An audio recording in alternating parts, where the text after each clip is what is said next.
2, Dead Signal. Chapter 1, Static at 3:17. It started with a hum. Every night, at exactly 3:17 a.m., Darren's old radio would flicker to life, even when it wasn't plugged in. No music. No voices. Just static. Dry, crackling, endless static. But it wasn't just the sound that bothered him. It was the cold. The moment the static began, the temperature in the room dropped. Not gradually, instantly. Darren would wake up with his breath fogging in the air, even in the middle of summer. At first, he thought it was a wiring issue. He checked the circuits. Switched outlets. Even bought a new power strip.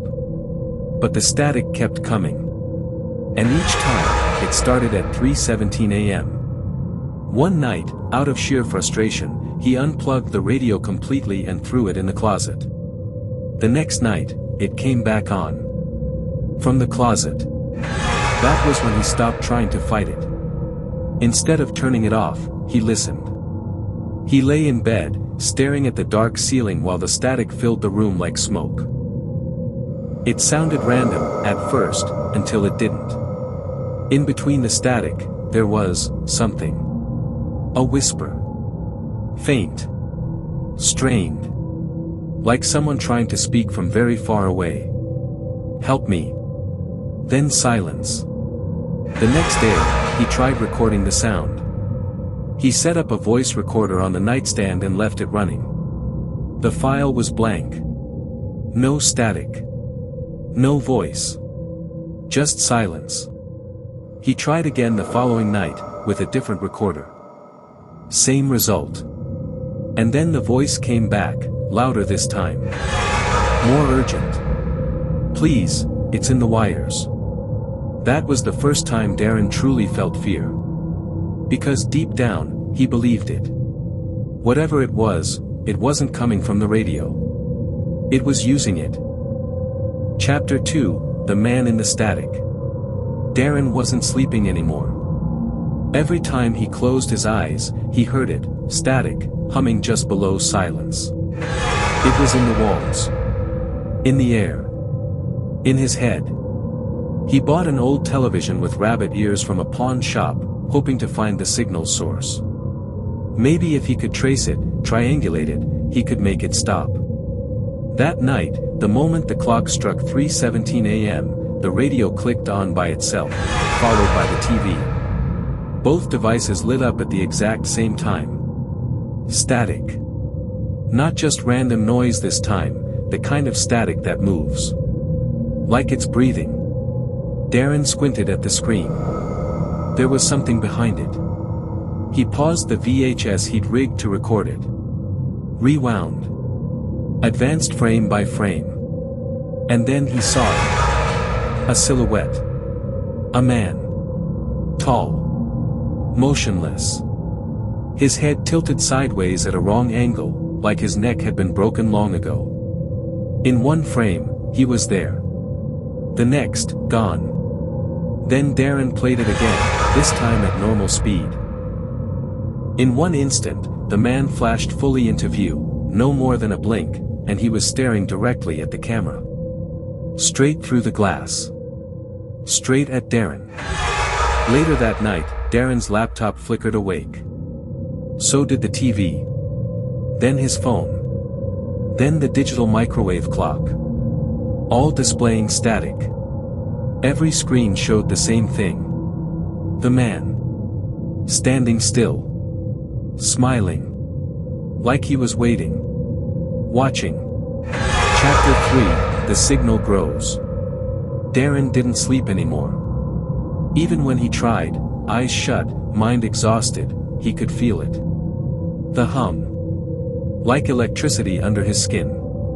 The signal had burrowed into him. And it was growing louder. He smashed the radio. Burned the TV. Tossed his phone into a storm drain. It didn't matter. Wherever he went, the signal followed. At work, the fluorescent lights above his desk would flicker when he walked in. Elevators would glitch and stall. The digital billboards in Times Square would momentarily distort, and for a second, he'd see that face in the pixels. The man in the static. Still smiling. Darren stopped riding buses. He caught a glimpse of the man's reflection in the windows. He stopped going into stores. Security monitors blinked and froze when he passed. He was never alone. One day, while walking past a bank, the ATM screen glitched. For a split second, it showed a live video feed, not of the bank, but of Darren, walking, pausing, looking directly at the screen. And then the voice came back. Not soft. Not broken like before. This time it was clear. Confident. Malevolent. Darren. He froze. The voice came again, not from a speaker, not from a phone, but from inside every screen on the block. You're mine now. That night, Darren came home to find all the lights off. Yet the static had never been louder.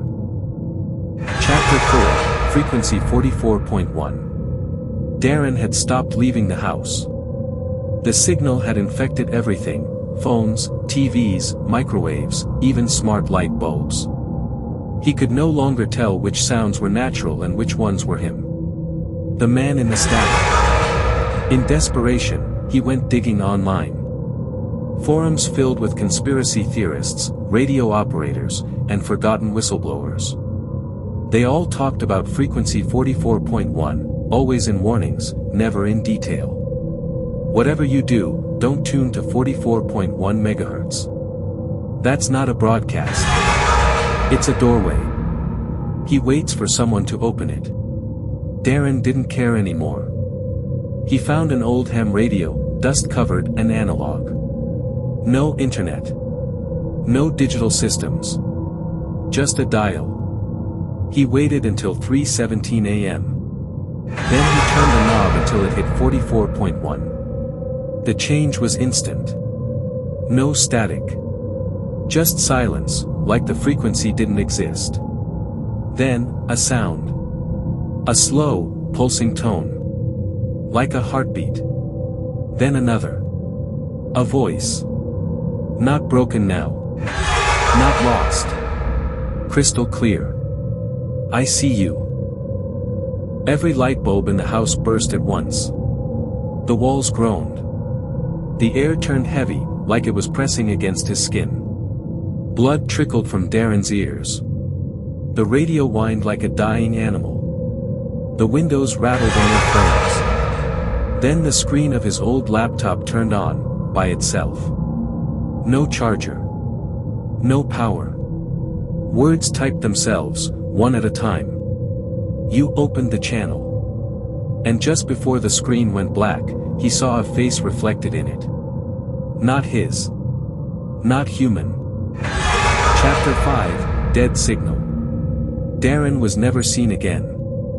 His neighbors remember strange things in the days after: lights flickering for no reason, electronics turning on in the middle of the night, TVs whispering with no source. Police found his front door unlocked. No signs of struggle. No blood. No body. Just shattered glass, melted electronics, and a scorched ham radio tuned to 44.1 megahertz, still humming, faintly. The power had been cut to the house for 2 days. But at exactly 3:17 a.m., the signal came back. Phones lit up without being touched. Microwaves blinked. Static bled through Bluetooth speakers. Someone, or something, was still broadcasting. The responding officer reported hearing a man's voice through his body cam, just before it went dark. Darren. The audio log ends with a single tone. One long, low frequency. After that, his camera never worked again. Epilogue. Local legends say if you walk past Darren's house at 3:17 a.m., you'll hear it. The soft hiss of static, even with no devices nearby. If you hear your name whispered through it, don't answer. Because the signal isn't just noise. It's an invitation. And once it knows who you are, You're already tuned in.